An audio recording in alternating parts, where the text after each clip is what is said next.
Assalamualaikum warahmatullahi wabarakatuh. Dulu ia hanya gadis desa yang bekerja sebagai pembantu di negeri orang. Tidur beralas lantai, makan seadanya, dan menangis diam-diam karena rindu kampung halaman. Tapi siapa sangka, sebuah nampan teh yang ia sajikan mengubah takdirnya selamanya. Seorang menteri jatuh hati, dan lamaran mengejutkan pun datang dengan mahar miliaran dan satu villa di luar negeri. Tapi benarkah semua itu semudah kelihatannya? Apa yang sebenarnya membuat sang menteri rela meninggalkan protokol demi seorang TKW sederhana? Temukan kisah nyata yang tak hanya menggetarkan hati, tapi juga membuka mata. Selamat datang di channel Tuan Story, tempat di mana setiap kisah punya makna, setiap cerita menyimpan hikmah, dan setiap drama kehidupan mengajarkan kita tentang cinta, sabar, dan iman. Di sini, kita akan menyelami kisah-kisah yang mungkin sederhana, tapi syarat pesan dan pelajaran hidup. Sebelum lanjut, mari kita ramaikan kolom komentar dengan sholawat kepada Nabi Muhammad Sallallahu Alaihi Wasallam. Semoga setiap sholawat yang kita kirim jadi cahaya dalam hidup kita. Amin ya robbal alamin.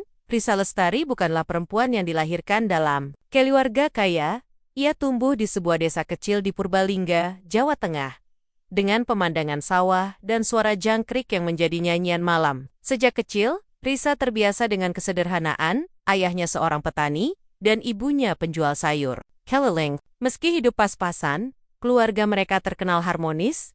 Risa adalah anak sulung dari 3 bersaudara. Dan sejak SMP, ia sudah membantu ibunya memasak dan mengurus adik-adiknya. Wajahnya bersih, kulitnya putih bersinar seperti beras ketan, dan sorot matanya teduh, membuat siapapun yang melihat merasa tenang. Namun, hidup tidak selalu berjalan mulus. Ketika Risa baru saja lulus SMA, ayahnya jatuh sakit. Biaya pengobatan yang besar membuat ibunya harus berutang kepada tetangga dan rentenir. Risa tidak tega melihat ibunya menangis diam-diam di dapur, meremas-remas kain basah sambil menahan rasa cemas. Saat itu, ia memutuskan untuk berhenti mengejar mimpinya kuliah. Ia memilih jalan lain, menjadi tenaga kerja wanita ke luar negeri. Bukan karena ingin cepat kaya, tapi karena ingin membantu keluarganya keluar dari kesulitan. Aku nggak apa-apa capek di negeri orang, asal ibu bisa senyum lagi, katanya lirih saat pamit di depan rumah. Sambil menunduk mencium tangan ibunya, tibalah Risa di Abu Dhabi, tempat ia bekerja di rumah seorang keluarga kaya. Gaji awalnya hanya cukup untuk kebutuhan dasar dan sedikit untuk ditabung. Setiap pagi ia bangun sebelum azan subuh, lalu mulai bekerja mencuci piring, mengepel lantai marmer, menyetrika pakaian, hingga malam tiba. Di waktu istirahatnya yang sempit, Risa sering duduk di balkon kecil, memandangi bintang-bintang, dan membayangkan wajah ibunya di rumah. Ia menuliskan kerinduannya di buku catatan kecil yang selalu ia simpan di bawah bantal. Hari ini, kaki pegal semua, tapi hati tetap kuat, karena aku tahu aku sedang berjuang untuk keluarga. Tulisnya suatu malam. Pada suatu hari yang tak disangka, majikannya mengadakan acara makan malam besar di rumah. Tamu yang datang bukan orang sembarangan ada, para pengusaha, pejabat, dan diplomat. Risa diminta membantu di dapur dan ruang makan karena 2 pembantu lain sedang libur. Ia mengenakan seragam rapi dan menyanggul rambutnya agar terlihat lebih profesional. Saat membawa nampan berisi minuman ke ruang tamu, ia merasa gugup luar biasa. Ia tahu yang datang adalah orang penting, tapi tidak menyangka bahwa salah satunya akan memperhatikannya lebih dari sekadar seorang pelayan. Di antara tamu yang hadir, seorang pria paruh baya dengan jas biru tua dan senyum tenang memperhatikannya cukup lama. Risa merasa tidak enak dan segera menunduk. Pria itu bernama Tuan Haris, seorang menteri energi dari Brunei Darussalam. Ia tidak berkata banyak malam itu, hanya mengangguk sopan saat Risa menyajikan teh. Namun, di dalam hatinya, ada sesuatu yang berbeda, bukan karena kecantikan Risa semata, tapi karena cara gadis itu menatap dengan jujur, menyapa dengan tulus, dan melayani dengan sepenuh hati. Sejak saat itu, nama Risa tersimpan di benaknya. Sejak malam pertemuan itu, Tuan Haris tak bisa menghapus bayangan gadis pelayan yang membungkuk sopan sambil menyajikan teh. Ia adalah menteri yang disegani, terbiasa bertemu banyak orang, dari bangsawan hingga selebriti, tapi entah mengapa, sosok Risa membekas dalam pikirannya.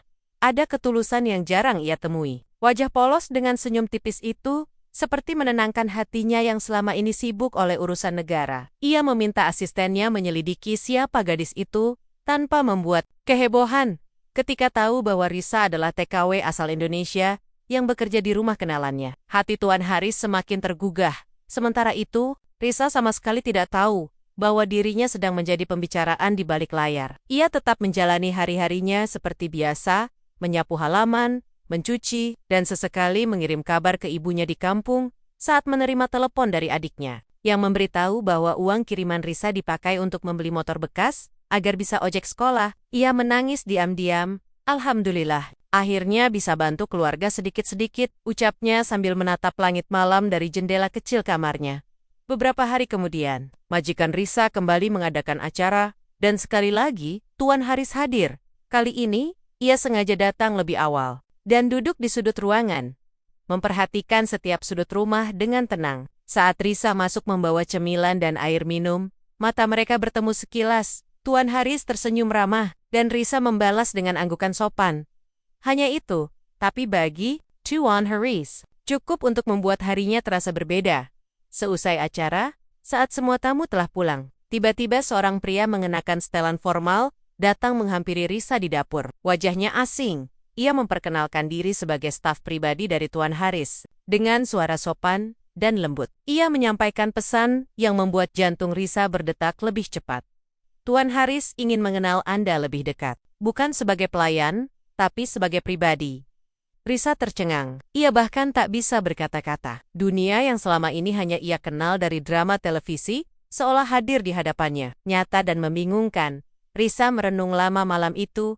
Ia duduk di atas ranjang kecil, memeluk lutut, dan menatap kosong ke dinding. Ia tahu, Tuan Haris adalah pria terhormat, punya kedudukan tinggi, dan jelas bukan dari dunia yang sama dengannya.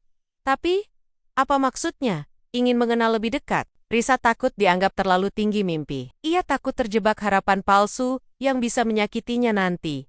Namun, rasa penasaran dan kehangatan cara pria itu memandang, membuat hatinya bergolak. Ia tak bisa tidur semalaman, hanya memeluk buku catatan kecilnya, berharap ini bukan awal dari kesalahan. Keesokan harinya, Risa mendapat panggilan dari majikannya. Perempuan parubaya itu memintanya duduk di ruang tamu. Sesuatu yang tak pernah terjadi sebelumnya. Dengan wajah serius, sang majikan berkata, "Risa, saya harus menyampaikan sesuatu yang penting. Tuan Haris ingin datang secara pribadi, bukan untuk urusan negara, tapi karena dia ingin bertemu dengan kamu secara langsung." Risa terkejut, matanya membesar, tubuhnya menegang.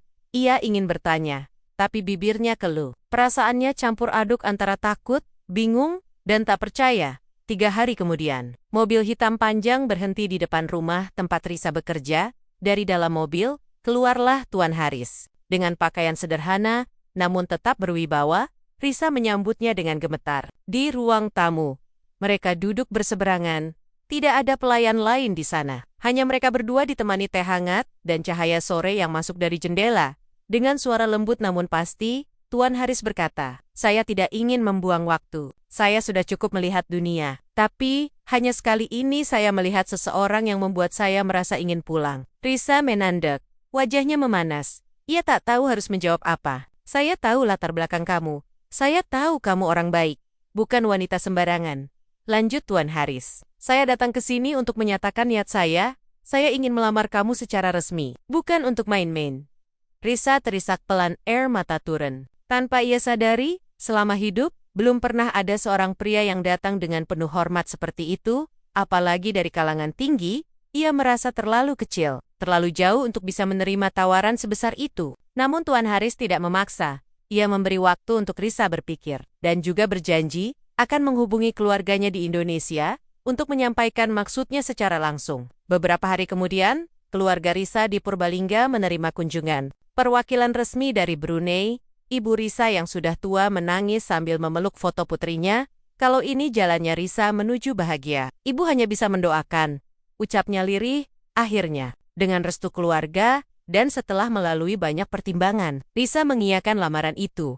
Bukan karena harta atau status, tapi karena ketulusan yang ia rasakan dari pria yang sudah hidup dalam dunia penuh kemewahan, namun tetap merendah di hadapannya. Sebelum hari pernikahan, Risa dibawa ke Jakarta untuk persiapan khusus belajar etika internasional. Mengenakan busana resmi dan didampingi oleh tim perempuan yang membimbingnya agar tak canggung di dunia baru, yang akan ia masuki. Pernikahan mereka digelar secara tertutup di sebuah hotel bintang 5 di Jakarta, hanya keluarga dan tamu terdekat yang hadir, tapi media tetap berhasil mencium kabar itu dalam waktu singkat. Nama Risa Lestari menjadi viral, TKW dinikahi Menteri Brunei. Mahar 15 miliar dan villa mewah, begitu bunyi salah satu judul berita online yang dibagikan ribuan kali. Warga desa tempat Risa tinggal tak henti-hentinya membicarakan kabar tersebut. Sebagian besar bangga, meski ada pula yang tak percaya. Benarkah itu Risa, anak Pak Darmo, yang dulu suka bantu di sawah? Setelah pernikahan, Risa resmi pindah ke Brunei. Hari-harinya berubah drastis. Ia tidak lagi bangun untuk mencuci atau mengepel, melainkan bangun pagi untuk menemani suaminya sarapan, lalu menjalani aktivitas sebagai istri pejabat negara. Ia belajar banyak hal, baru bertemu dengan tokoh dunia, menghadiri acara kenegaraan, bahkan sempat berbicara di Forum Wanita Asia tentang pemberdayaan TKW. Risa tak pernah membayangkan akan berdiri di podium dengan mikrofon dan bendera negara di belakangnya, menyampaikan kisah hidup yang dulu terasa sunyi, tapi hidup tak sepenuhnya indah. Banyak mata memandang Risa dengan sinis. Ada yang berbisik di belakangnya, menyebut dirinya istri dari desa. Ada pula yang menganggap ia hanya numpang naik pangkat. Risa mendengarnya, merasakannya, tapi ia tak membalas dengan marah.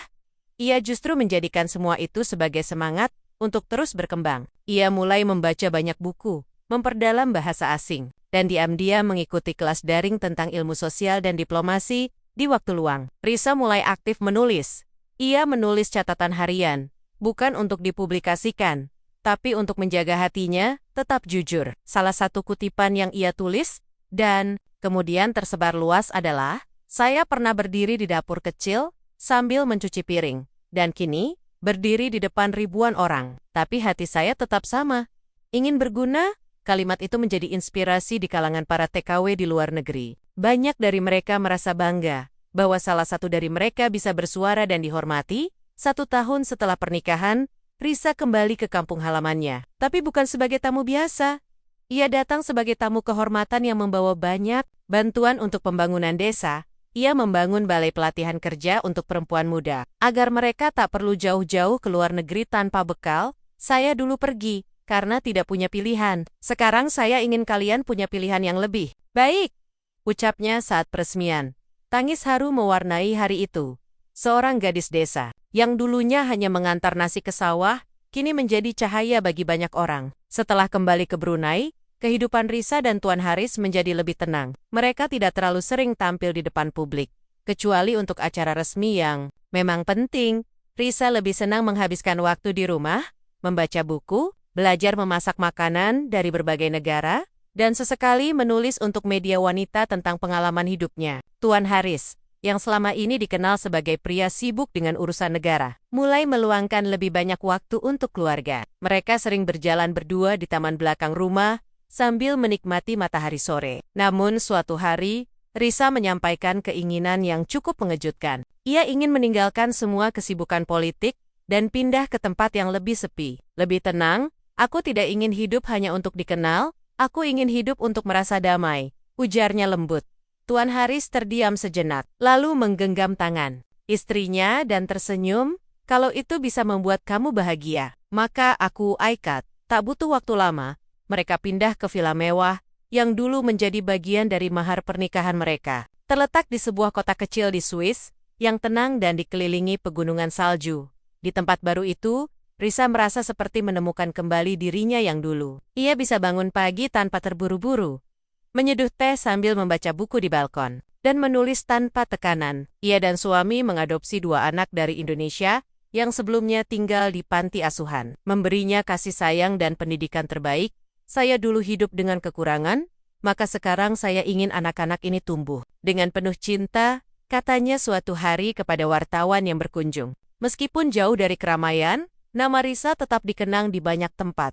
Banyak komunitas pekerja migran menjadikannya simbol harapan. Bahkan kisah hidupnya sempat ditawari untuk diangkat menjadi film layar lebar, namun Risa menolak dengan sopan. "Biarlah kisah ini jadi inspirasi dari hati ke hati, bukan tontonan yang dibentuk demi sensasi," jawabnya dengan tenang. Namun ia mengizinkan kisahnya dibukukan dan dibagikan secara gratis ke komunitas TKW di berbagai negara sebagai motivasi. Beberapa tahun kemudian, saat Risa kembali menginjakan kaki di kampung halamannya, suasana menjadi haru. Warga desa menyambutnya dengan senyum dan air mata. Jalan-jalan kecil yang dulu ia lewati, kini sudah diperbaiki, sekolah tempat ia belajar. Kini memiliki perpustakaan yang diberi nama Perpustakaan Lestari. Di hadapan ratusan orang, dengan suara yang sedikit bergetar, Risa berdiri di panggung sederhana dan berkata, "Saya bukan siapa-siapa, hanya seorang gadis desa yang tak pernah menyerah untuk memperbaiki takdirnya. Jika saya bisa, kalian pun bisa." Tepuk tangan bergemuruh. Di antara hadirin, ada ibu-ibu yang menangis, anak-anak muda yang mencatat kata-katanya, dan para bapak yang mengangguk bangga. Di hari itu, Risa bukan sekadar istri seorang menteri. Ia adalah lambang dari harapan, kesabaran, dan keberanian untuk bermimpi lebih tinggi. Dan saat senja mulai jatuh di ufuk barat, Risa berdiri sendiri di pinggir sawah, menatap hamparan hijau yang dulu ia injak setiap hari. Angin berbisik lembut, seolah menyapa, "Selamat datang kembali, Risa. Kamu pulang bukan sebagai pelarian, tapi sebagai cahaya." Terima kasih sudah menyimak kisah hari ini di channel 21 Story. Semoga cerita ini bisa menjadi pelajaran dan pengingat untuk kita semua. Kalau kamu merasa terinspirasi atau tersentuh, jangan lupa untuk like, subscribe, dan nyalakan lonceng notifikasinya, agar kamu nggak ketinggalan kisah-kisah penuh hikmah berikutnya. Wassalamualaikum warahmatullahi wabarakatuh.